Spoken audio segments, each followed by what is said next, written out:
বাস যখন এসে পৌঁছায় তখন রাত 10টা। এ হচ্ছে অজপাড়া গ্রাম, তাই একটু তাড়াতাড়ি এখানে রাত হয়ে যায়। এ গল্প হচ্ছে তপনের। কতদিন পর এলাম গ্রামে। সবাইকে ঘুমিয়ে পড়েছে এত তাড়াতাড়ি। যাই, কি অন্ধকার, খুটখুট করছে রাস্তাটা। বাবারে, কতগুলো বাদুড়। বাদুড় ছাড়া আর কাউকে দেখাই যায় না। তপন এই গ্রামের ছেলে, অনেক কষ্ট করে পড়াশুনো করে সে শহরে একটা চাকরি পেয়েছে। 6 মাস পর সে বাড়ি ফিরছে। কাজের চাপের জন্য সে বাড়ি ফিরতে পারেনি। অনেক দিন পর সে তার মা বাবার কাছে ফিরছে। এতদিন তাদের কোনো খোঁজ খবর চিঠি দিয়েও পায়নি। শুনেছিল মা বাবা অসুস্থ, কিন্তু ছুটি পায়নি বলে ফিরতে পারেনি। ওহ, কতদিন পর। মা, ও মা, মা, কপাট খোলো। এ কি, কপাটটা খোলা, ধাক্কা মারতেই খুলে গেল। এ কি, কেউ কোথাও নেই কেন? মা, ও মা, পুরো ঘরটা তো ফাঁকা। মা বাবা কোথায় গেল? এই ঘরেও তো কেউ নেই। তপন সারা ঘর খুঁজে বেড়াচ্ছে তার মা বাবা আর ছোট্ট বোনকে। মা, ও মা, কোথায় গো? এই তো আমি এইখানে বাবা, তুই দেখতে পাসনি না? মা, আমি তো দেখেছি, তোমাকে তো দেখতে পাইনি। এখানেই তো ছিলাম, তুমি কোথায় ছিলে? এইখানে। এখানেই ছিলাম বাবা আমি, তুই দেখতে পাসনি, আসলে অন্ধকার তো। বস বস বস, মোমবাতিটা রাখি। বস বাবা, কতদিন পর এলি বাবা, কতদিন পর। কত স্বাদ ছিল তোকে দেখার, কতদিন পর এলি বাবা। যা বাবা, হাত পাতা ধুয়ে নে, তোর খাবারের ব্যবস্থা করছি। যা মা। বাবা, বোন, সবাই কোথায়? কাউকে তো দেখতে পাচ্ছি না। কোথায় মা সবাই? তুমি কেমন আছো মা? কতদিন পর দেখছি মা। আসলে কাজের চাপে আসতে পারিনি, তোমাদের চিঠি দিয়েও কোনো খোঁজ পাইনি, কোনো চিঠির উত্তর দিলে না। কি করব বাবা, শরীরটা ভালো ছিল না বাবা।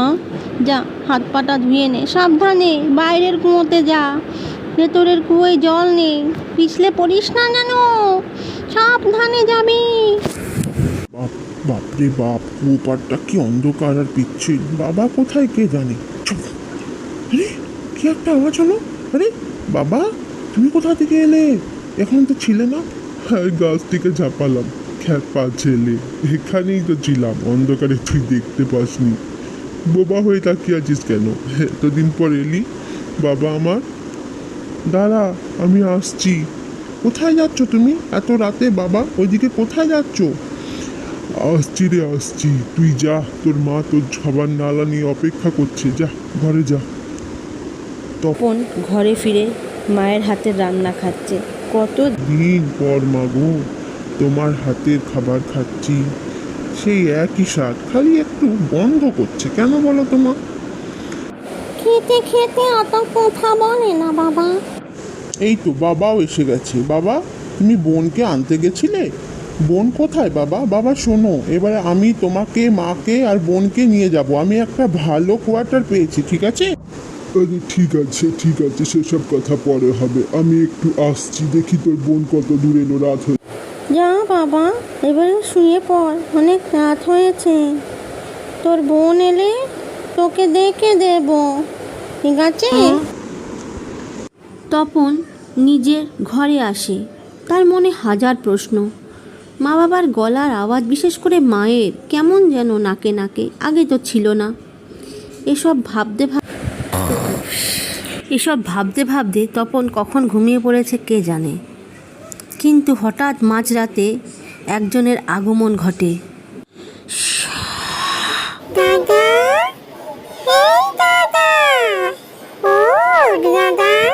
তপন হঠাৎ চমকে ওঠে। কে?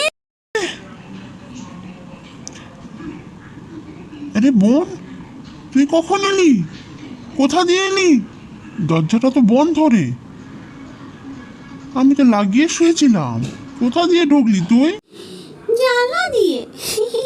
মজা করছি, তুই তো দরজাটা ভেজিয়ে রেখেছিলিস, ঘুমের ঘরে লাগাতে ভুলে গেছিস দাদা। আমি দরজা দিয়ে এসেছি। জানিস তোর কথা কত মনে পড়ে, কতদিন পর তোকে দেখছি রে দাদা, কতদিন পর এলি রে দাদা তুই। এত দেরি কেন করলি দাদা? আরো আগে আসতে পারতিস রে দাদা। আয়। বোন নিচে কেন, উপরে উঠে বস, আয় খাটে বস। কাঁদছিস কেন? কি হয়েছে রে? তোর জন্য লাল শাড়ি, চুড়ি, কানের সব নিয়ে এসেছি। এবার জানিস বাবা মা তোকে সবাইকে নিয়ে যাব আমি। দাদা রে, অনেক দেরি করে ফেলেছিস তুই। আর তো যাওয়া হবে না মনে হয় রে দাদা। আর যাওয়া হবে না রে। আসতে যে বড্ড দেরি করে ফেললি রে দাদা। আর একটু আগে তো আসতে পারতিস দাদা। বোনের কথা শেষ না হতে হতেই মা বাবা আসে। কিছুক্ষণ পর ভোর হয়ে যাবে, ভোর হওয়ার আগে যেতে হবে মা। কোথায় যাবে তোমরা এত রাতে? হ্যাঁ, কি ব্যাপার বলো তো? বোন বলছে আসতে দেরি করে ফেললি, কি ব্যাপারটা কি? আরে কিছু না রে, কিছু না। আরে ঘুমোবো, রাত হয়েছে না, তুই ঘুমো তো। তুই ঘুমোলে আমরা ঘুমোতে যাই। ও তপন ঘুমোতে চলে যায়। মা বাবা দাঁড়িয়ে দাঁড়িয়ে দেখে তপন ঘুমোলেই তারা যাবে। তপন একসময় ঘুমিয়ে যায়, মা বাবাও বিদায় নেয়। সকাল হয় পরের দিন সকালে। ওহ, উঠতে অনেকটা বেলা হয়ে গেল। মা, ও মা, চা দিয়ে যাও তো গরম গরম একটু। আরে, এই চায়ের কাপটা কি এখানেই ছিল নাকি? হয়তো দিয়ে গেছিল, আমি দেখতে পাইনি। চাটাও ঠান্ডা হয়ে গেছে। না না না, তাড়াতাড়ি এই চাটাই খেয়ে নিই, তারপরে যাই ব্রাশ ট্রাশ করি। অনেকটা বেলা হয়ে গেছে উঠতে, আসলে খুব ক্লান্ত ছিলাম। যাই যাই। মা, ও মা, এ কি? মা বোন কোথায় গেল? বাবা তো সকালেই বললো বেরোবে। দেখি বাইরেটায়। ও মা, মা, বোন কই রে? পুটি কোথায় রে? কেউ তো কোথাও নেই। হয়তো স্নানে গেছে নাকি পুকুরে। যাই, ঘরে গিয়ে বসি, চলে আসবে ওরা, তারপরে না হয় দেখা যাবে। যাই। তপন ঘরের ভেতর ঢুকে গেল। কি রোদ বাইরে, পুরো ফাঁকা, কোনো আওয়াজ টাওয়াজ কিচ্ছু নেই, একটা পাখিও ডাকে না। বাবারে বাবা, কতক্ষণ যে বসে আছি, কেউ কই তো আসছে না। তো অনেকক্ষণ হয়ে গেল। না, আর বসে থাকা যায় না, এবার আমাকে বেরোতে হবে গ্রামে। তপন সারা গ্রাম মা বোনকে খুঁজতে লাগলো, কিন্তু মা বোন তো দূরের কথা, গ্রামে একটা মানুষ প্রাণী কাউকে দেখতে পেল না। তপন দৌড়ে দৌড়ে মা বোনকে খুঁজতে লাগলো, হতবম্বের মতো কিছু বুঝতে না পেরে। হাঁপিয়ে গেলাম। কতক্ষণ থেকে খুঁজছি, কাউকে দেখতে পাচ্ছি না। মা বোন তো না, কোনো মানুষও না। ওই যে দূরে মনে হচ্ছে। কে কে আপনি? আর গ্রামটা পুরো ফাঁকা, আপনাকে দেখে একটু আশ্বস্ত হলাম। শোনো বাবা, আমি এই গ্রামের পঞ্চায়েতের বউ। আমার কথা মন দিয়ে শোনো বাবা, তোমাকে কিছু দরকারি কথা বলার আছে, মন শক্ত করো। শোনো বাবা, তোমার মা বোন আর বেঁচে নেই। কলেরা মহামারীর আকার ধারণ করেছিল, যার জন্য গ্রামের পর গ্রাম সকলে মারা যায় মা। 6 মাস আগেই তারা মারা গেছে বাবা। আপনি কি বলছেন?